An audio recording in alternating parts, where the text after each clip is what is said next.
بسم اللہ صلی اللہ علیہ وآلہ وسلم۔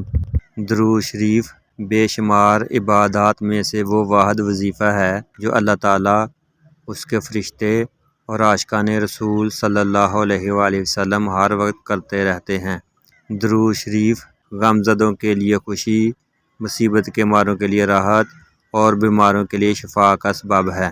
درود کمالیہ پڑھنے سے اہل طریقت کو روحانیت میں کمال حاصل ہوتا ہے، اس لیے اسے درود کمالیہ کہا جاتا ہے۔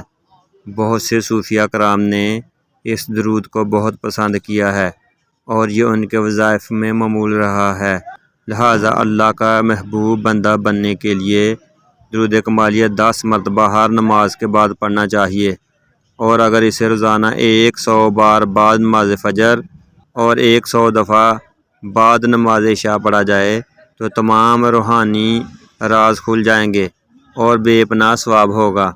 اس درود پاک کے پڑھنے سے بیماریوں سے بھی شفا میسر آتی ہے، اور خدا نخواستہ اگر کسی کو نسیان یعنی بھولنے کی بیماری ہو تو اس درود پاک کی بدولت یہ بیماری ختم ہو جائے گی اور قوت حافظہ درست ہو جائے گا۔